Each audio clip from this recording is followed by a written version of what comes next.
আজ আমি আপনাদের সঙ্গে শেয়ার করব সরস্বতী পুজো স্পেশাল মোস্ট পপুলার এবং দারুণ টেস্টি কাশ্মীরি আলুর দম। নমস্কার বন্ধুরা, রুমার হেসেলে সবাইকে স্বাগত। আশা করছি সকলে ভালো আছেন, সুস্থ আছেন। সম্পূর্ণ নিরামিষ এই কাশ্মীরি আলুর দম বানাতে সময় লাগবে ম্যাক্সিমাম 15 মিনিট। যেহেতু এটা সম্পূর্ণ নিরামিষ, তাই ঠাকুরকে ভোগ হিসেবেও কিন্তু আপনারা নিবেদন করতে পারেন। তাহলে কিভাবে বানিয়ে নেব এই কাশ্মীরি আলুর দম দেখে নেওয়া যাক আজকে আমার এই ভিডিওটিতে। কাশ্মীরি আলুর দম বানানোর জন্য এখানে আমি 500 গ্রাম আলুকে নুন দিয়ে ভালো করে সেদ্ধ করে নিয়েছি। নুন দিয়ে আলু সেদ্ধ করলে আলুর মধ্যে নুনটা ঢুকে যায়, আর আলুর খোসাও আমি আগে ছাড়িয়ে নিয়েছি।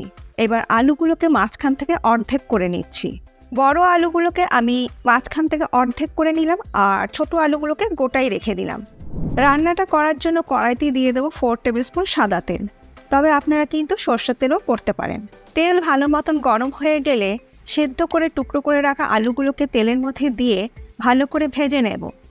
আপনারা কিন্তু এই আলুর দমটা ছোট আলু দিয়েও করে নিতে পারেন। গ্যাসের ফ্লেমটাকে মিডিয়ামে করে আলুগুলোকে আমি একটু হালকা করে ভেজে নিলাম। আলুগুলো আমার ভেজে নেওয়া হয়ে গেছে, তুলে রেখে দিচ্ছি আলাদা একটা পাত্রের মধ্যে। খুব কড়া করে কিন্তু আমি আলু ভাজলাম না, হালকা করে আমি আলুগুলোকে ভেজে তুলে নিলাম। আলু ভাজা হয়ে যাওয়ার পর আলুর দমের জন্য একটা মশলা আমি তৈরি করে নেব। তার জন্য মিক্সিং জারের মধ্যে দিয়ে দিচ্ছি 2 টেবিল স্পুন ভাঙা কাজু, পোস্ত দিয়ে দিচ্ছি 3 টিস্পুন, আর দেব 4 মগজ 2 টিস্পুন। এবার আগে এগুলোকে শুকনো গুঁড়ো করে নেব। দেখুন, এইগুলোকে শুকনো আমি গুঁড়ো করে নিয়েছি। আগে যদি শুকনো গুঁড়ো করে নেওয়া হয় না, তাহলে পরবর্তী সময় পেস্টটা খুব স্মুথ তৈরি হয়। দিয়ে দিলাম 2টো কাঁচা লঙ্কা, আর দিয়ে দিচ্ছি টক দই 50 গ্রাম। দই আর কাঁচা লঙ্কাটা দিয়ে এটার একটা স্মুথ পেস্ট আমি তৈরি করে নেব। দেখুন, মশলার পেস্টটা কিন্তু এইরকমই স্মুথ করে তৈরি করে নিতে হবে। আলু ভাজা ওই তেলের মধ্যেই ফোড়নের জন্য দিয়ে দিলাম 1/2 টিস্পুন মৌরি, আর দেবো 1 টুকরো দারচিনি, সেটাকে আমি একটু টুকরো করে দিয়ে দিচ্ছি। 3টে ছোট এলাচ দিলাম ফাটিয়ে নিয়ে, লবঙ্গ দিয়ে দিলাম 5-6টা, আর দিয়ে দিলাম 1/2 জয়িত্রীর ফুল একটু গুঁড়ো করে নিয়ে দিয়ে দিলাম। এবার গ্যাসের ফ্লেমটাকে লো টু মিডিয়ামে রেখে ফোড়নটাকে 30 থেকে 40 সেকেন্ড একটু ভেজে নেব। ফোড়নটা আমার ভেজে নেওয়া হয়ে গেছে, ফোড়নটাতে খুব সুন্দর একটা গন্ধ বেরোতে শুরু করেছে। এবার আমি এর মধ্যে দিয়ে দিচ্ছি 1 টেবিল স্পুন আদা বাটা। আদা বাটাটাকে দিয়ে আবারও একটু 25 থেকে 30 সেকেন্ড একটু ভেজে নেব। কাশ্মীরি আলুর দমের মেন উপকরণ হচ্ছে মৌরি আর আদা বাটা। এই দুটোই কিন্তু কাশ্মীরি আলুর দমের মেন উপকরণ। আদা বাটাটা আমার ভেজে নেওয়া হয়ে গেছে, আদার থেকে কাঁচা গন্ধ চলে গেছে। এবার আমি এর মধ্যে দিয়ে দিচ্ছি 4 মগজ পোস্ত, কাজু বাদাম, কাঁচা লঙ্কা আর টক দইয়ের পেস্টটা।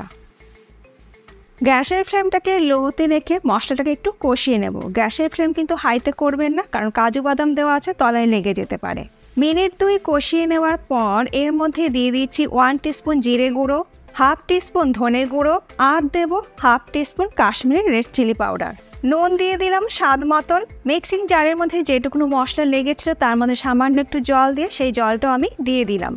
এবার গ্যাসের ফ্লেমটাকে লোতে রেখে মিনিট 3-4 সময় ধরে ভালো করে কষিয়ে নেব। কাশ্মীরি লাল লঙ্কা গুঁড়োটা দিলে ঝাল হবে না, খুব সুন্দর একটা রং হবে। আবারও বলছি, গ্যাসের ফ্লেমটা কিন্তু হাইতে করবেন না, কারণ কাজু বাদাম দেওয়া আছে, তলায় কিন্তু লেগে যেতে পারে। লো ফ্লেমে কিন্তু এটাকে কষিয়ে নিতে হবে।